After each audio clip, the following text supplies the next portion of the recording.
नमस्कार दोस्तों, वेलकम आपका मेरे चैनल में। तो फ्रेंड्स, आज हम लोग रफ़ेल के बारे में बात करेंगे कि रफ़ाल का क्या है। ये हम लोग को इंडिया फाइनली डिलीवर हो चुका है। तो देखिए क्या है, इसका मैंने शॉर्ट ब्रीफिंग दे देता हूँ कि the Dassault Rafale is a French twin engine canard delta wing multi role fighter aircraft design and build by Dassault aviation. ये फ्रांस द्वारा बनाया गया है, ठीक है। और 2016 में एक डील साइन हुई थी 59,000 करोड़ का, ठीक है, इंडियन गवर्नमेंट और फ्रांस गवर्नमेंट के बीच, जिसमें 36 रफ़ाल के लिए बात हुई थी, ठीक है। तो ये इसके लिए बात हुई थी।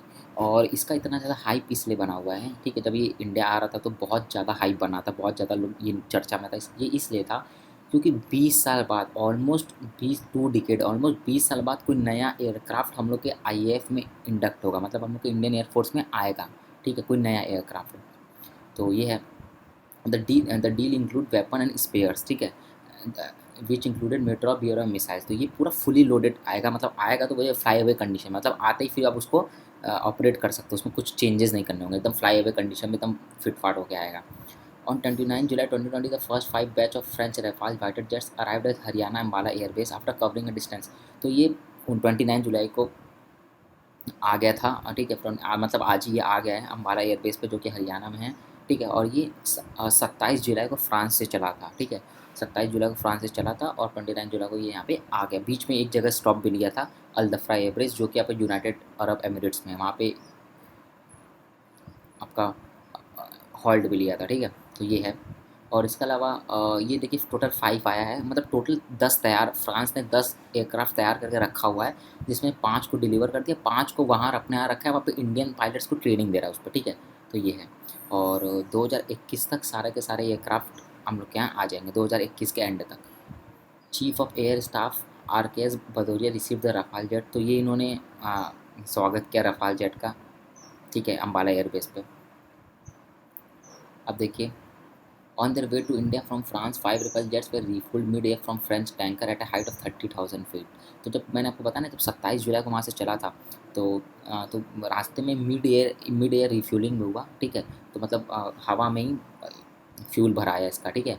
उसके बाद ये 28 जुलाई को देखिए ओवरले लिया, they take overlay at Al Al Dhafra airbase, Al Dhafra है, ठीक है, Al Dhafra airbase in UAE on 28 July, ठीक है। तो यहाँ पे ये हॉल्ट है, ठीक है, दे टेक हॉल्ट,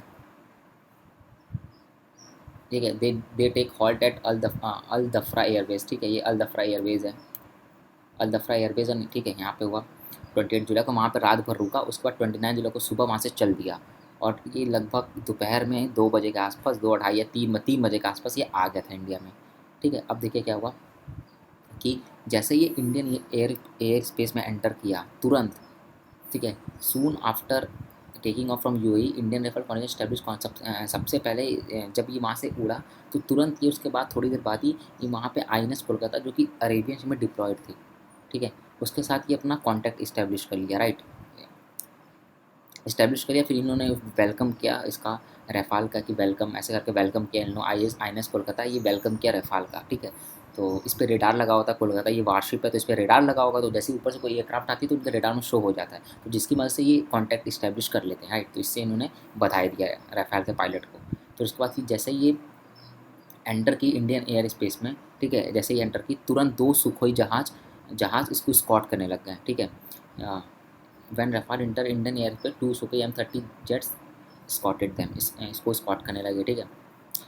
और उसके बाद जो अम्बाला एयरबेस था, ठीक है, जो जहाँ पे फ्रेंच रफाल आने वाला था, वहाँ पे एकदम सेक्शन 144 इम्पोज कर दिया गया, मतलब लार्ज गैदरिंग को एकदम बैन कर दिया गया। वहाँ पे आप भीड़ नहीं लगा कर जुट सकते, वीडियोग्राफिंग, ड्रोन, फोटोग्राफी, सब कुछ बैन कर दिया गया उस समय, सब कुछ स्ट्रिक्टली प्रोहिबिटेड था, ठीक है। ये था। देखिए यहाँ पे वही चीज़ लिखा हुआ है, Ambala deputy commissioner Ashok Kumar Sharma set shooting of videos और taking photograph of boundary wall, ठीक है, ये पूरा लिखा हुआ है, पढ़ सकते हैं, ठीक है। अब देखिए इसके बाद नेक्स्ट आते हैं, ये मैं आपको बता चुका हूँ, the aircraft will be officially inducted into IAF in the second half of अगस्त के हाफ में ये फाइनली ऑफिशियली इंडक्ट होगा आईएएफ में, एंड ये गोल्डन एरो स्क्वाड्रन में होगा, ठीक है। गोल्डन एरो स्क्वाड्रन ये बीच में बंद हो गया था, 2016 के बाद ये बंद हो गया था। The number 17 golden arrow squadron of Indian Air Force has been resurfaced in preparation for the induction. The Golden Arrow were raised in 1951 and have been involved in number of significant operations through their history, including the Kargil War, ठीक है। Kargil war में बहुत सारे जो operation हुआ है उसमें ये इन्वॉल्व हुआ है कारगिल वॉर में, उसके अलावा जितने वॉर हुए सब में ये इन्वॉल्व हुआ है। But after the air force started two phase out MiG 21 को, जैसे ही जब चूँकि मिग 21 एक्सपायरी हो गया था, मतलब इसका बहुत ज़्यादा टाइम हो गया, तो एयरक्राफ्ट अच्छे कंडीशन में नहीं होते हैं, एयरक्राफ्ट धीरे धीरे उनका लाइफ ख़त्म हो जाता है। तो बहुत सारे मिग 21 को जब इंडियन एयरफोर्स ने हटाना स्टार्ट किया, तो फिर इसके बाद ये हटा इसको इसको डिसबैंड कर दिया जाता है। 2016 इसको बंद कर दिया गया था, क्योंकि मिग 21 ही ऑपरेट करता था। मिग 21 को गवर्नमेंट हटा दी इंडियन एयरफोर्स, तो अभी किसको ऑपरेट करेंगे, तो ये उसमें खाली था। लेकिन अब फिर ये स्टार्ट हो गया, क्योंकि इसके अंदर अब रफाल आ रहा है, ठीक है। अब batch of 5 jets touch down to special water can, हाँ जब ये आ गए अम्बाला एयरवेज पे, तो इनको सल्यूट देने के लिए स्पेशल वाटर कैनान, मतलब कि पानी का फुहारा बोल सकते हैं, दोनों तरफ से दिया गया। मैं आगे फोटो आपको दिखा दूंगा, ठीक है। तो ये है। अब देखिए इसका कुछ स्पेसिफिकेशन के बारे में बात कर लेते हैं। ये देखिए स्पेसिफिकेशन, 24.5 टन वेट लेके उड़ सकता है, ठीक है। और ये देखिए फ्यूल का टन दिया हुआ है। इसकी स्पीड 1.88 मैक है, मतलब ठीक है, मतलब इस स्पीड जो साउंड का स्पीड होता है उसके जस्ट 2 गुना स्पीड से ही उड़ सकता है, ठीक है। ये है। सर्विस सेलिंग 50,000 फीट, ठीक है, ये सब है। The jet is capable of carrying out variety of mission, ground and sea attack, air defence and air security, ठीक है। न्यूक्लियर स्ट्राइक भी कर सकता है, ground and sea attack, air defence, ये सब कर सकता है, ठीक है। और ये आईएएफ ने कुछ स्पेशल मॉडिफिकेशन के साथ इसको बनवाया है, ठीक है। जैसे जिसके इसके अंदर इजराइल का वो लगा हुआ है, इजराइल का जो हेलमेट होता है वो लगाया गया है, ठीक है। मतलब इंडियन एयरफोर्स ने इंडियन एयरफोर्स का जो जो डिमांड था लगाने का, वो सब बोल दिया, वो सब आईएएफ ने लगाया है। मतलब ये स्पेशली आईएएफ के लिए बनाया गया, मतलब कस्टमाइज़ करके आप बोल सकते हैं। देखिए इसमें लिखा है लो band jammer, Israeli helmet mounted display, ये सब इंडियन एयरफोर्स ने बोला कि अब आप मुझे चाहिए, तो वो सब जो जो बोला गया वो उन लोगों को लगा के दिया गया। तो मतलब अपने हिसाब से कस्टमाइज़ करके इंडियन एयरफोर्स जैसा बोला वैसे कस्टमाइज़ करके उनको पूरा दिया गया है सब कुछ, ठीक है। रेडार वेडार सब कुछ लगा था। और उसके बाद उसमें मिसाइल भी लगे हुए हैं। देखिए द मेटॉर्स नो स्केप जोन, ठीक है। तो नो स्केप जोन मतलब कि क्या है, यहाँ पे देखिए जो इसका नो स्केप जोन का रेंज है वो 60 किलोमीटर है, बहुत ज़्यादा है, ठीक है। जो नॉर्मल मिसाइल उससे 3 गुना ज़्यादा है। देखिए लिखा है नो स्केप जोन, मतलब होता क्या है कि उस रेंज में अगर कोई भी टारगेट आएगा तो 100% वो लग जाएगा, उसको 100% वो मार गिराएगा, ये होता है। तो इसका 60 किलोमीटर का रेंज है नो स्केप जोन, मतलब समझ रहे 60 किलोमीटर के इसके दायरे में अगर कोई ऑब्जेक्ट आ गया या कुछ भी आ गया, किसी को भी हिट करना है, तो ये 60 किलोमीटर के रेंज के अंदर अगर कोई इसके आ गया तो वो हिट कर देगा। ये बहुत बड़ा 60 किलोमीटर होता है रेंज, ठीक है। नहीं, इतने बड़े रेंज के अंदर कुछ भी आ गया तो ये 100% उसको हिट कर देगा, ये बच नहीं सकता, एस्केप नहीं कर सकता, उसको कहते हैं नो एस्केप जोन। तो बहुत बड़ा इसका रेडियस है, 60 किलोमीटर है, ठीक है। The Meteor with the range of estimated to be well above 120 kilometre, ठीक है। ये बहुत ही तगड़ा मिसाइल है, मीटियोर मिसाइल जो है, ये नो एस्केप जोन।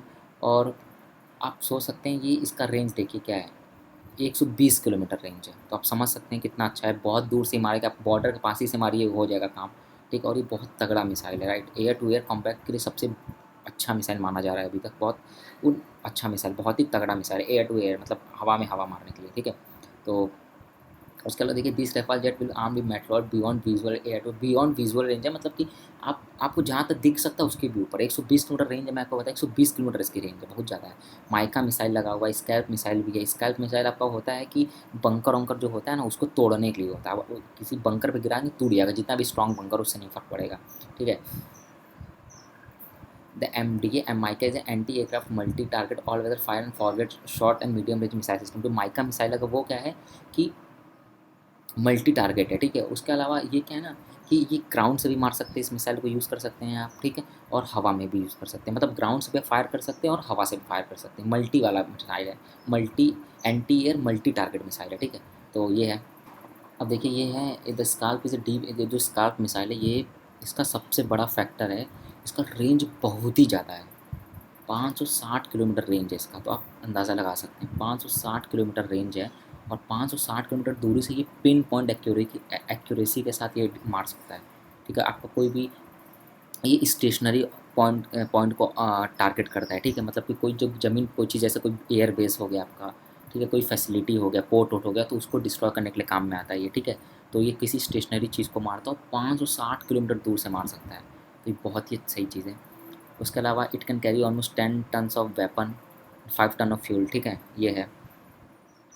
उसके अलावा इंडिया ये हैमर एकदम लास्ट पॉइंट पे इंडिया ने परचेज़ किया जब चाइना के साथ इसका झगड़ा हो गया था, चल रहा था। तो उसके बाद इन्होंने तुरंत जब हैमर को ऑर्डर किया फ्रांस से।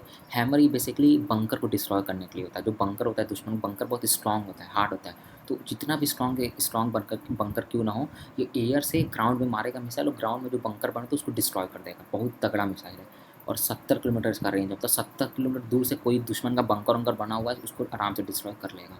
और देखिए इस साल पर 560 किलोमीटर रेंज है, मैं आपको बता ही दिया हूँ।